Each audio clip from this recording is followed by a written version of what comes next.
Today, we're going to talk about something almost all of us get stuck in, the drama triangle. We're not just going to map out this frustrating trap, we're going to show you how to climb out of it for good. You ever have one of those conversations where you just go in circles? You know the one. You're trying to solve a problem, but an hour later, you just feel totally exhausted, misunderstood, and even more frustrated? It seriously feels like a trap you can't escape. Well, that cycle has a name. It's this nasty loop of blaming each other. Someone trying to swoop in and fix everything, and someone else feeling completely helpless. And the worst part, once you're in it, getting out feels, well, pretty much impossible. And that's the real kicker, isn't it? It feels like you're talking, but nobody's actually hearing you.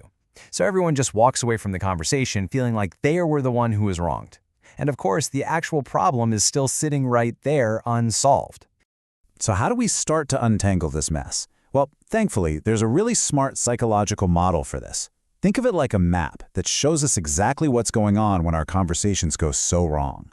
And here it is. This is the Cartman drama triangle. Now, it looks pretty simple, right? But don't let that fool you.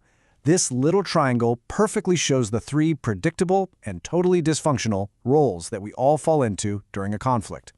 Just understanding this is the first huge step to breaking free. The triangle has 3 points, and each one is a different role. As we go through them, I want you to think, which one sounds a little familiar? You might be surprised. Okay, let's meet the players in this drama. First up, we've got the persecutor. This is the person who's pointing the finger. They're all about assigning blame, and they use criticism to control the situation. The persecutor's whole vibe is aggressive, judgmental, and super critical. Their main move is to blame everyone else, which is a really effective way to make other people feel small and dismiss their value entirely. Honestly, if the persecutor had a catchphrase, this would be it. It sums up their entire perspective. The problem isn't me, it's you. It's always you. Okay, so let's move on to the next corner of the triangle. Meet the rescuer. Now, on the surface, the rescuer seems like the good guy, right? The helper, the one who's always there to save the day. But if you look a little closer, the rescuer's help often wasn't even asked for, and it actually keeps people from growing. See, they have a deep need to be needed. And while they're fixing things, they're sending a quiet little message, you can't do this without me. They completely discount your ability to solve your own problem. This phrase just nails the rescuer's whole deal. Their goal isn't really to empower you, it's to step in and take over. They see a problem and they feel this overwhelming urge to become the solution, which, you guessed it, keeps the other person dependent on them. And that leads us perfectly to the final corner of our little drama triangle, the victim. This role is all about feeling powerless and completely helpless. The person in the victim role feels totally crushed by their circumstances. They tend to complain a lot, they avoid taking responsibility, and they genuinely believe they can't change their situation. And this helpless attitude, it's the perfect bait to attract a rescuer or to feel justified when a persecutor attacks.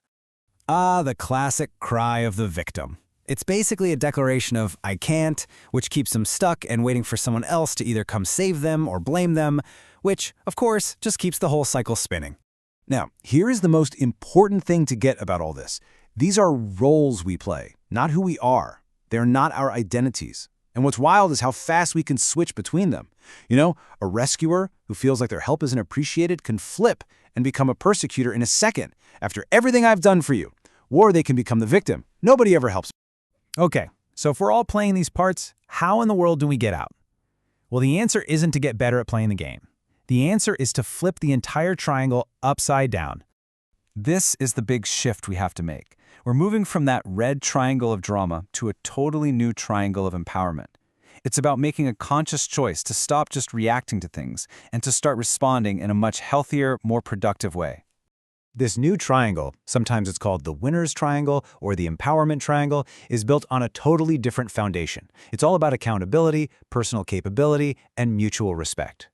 So let's look at this incredible transformation. The victim stops being helpless and becomes a creator, someone who takes responsibility and knows they're capable.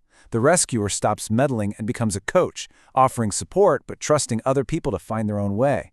And the persecutor stops blaming and becomes a challenger, someone who holds you accountable but with respect. And the key to this whole new way of being? It all starts with self-awareness. It's about taking responsibility for your own stuff, your feelings, your needs. It's about setting boundaries respectfully, and, maybe most importantly, letting other people find their own solutions instead of you trying to fix or control them. So you see, this isn't just some abstract psychological theory. It is a super practical tool you can use every single day. The moment you recognize which drama role you're slipping into, you can make a choice, a conscious choice, to step into its empowered version instead. When you boil it all down, it comes down to one really powerful shift in your mindset. Are you going to live in a world of blame, where it's always somebody else's fault, or are you going to choose to live in a world of personal accountability and real mutual respect? So, I'll leave you with this one question to think about. Every single day, in every single interaction you have, you are building one of these two triangles. The question is, which one is it going to be?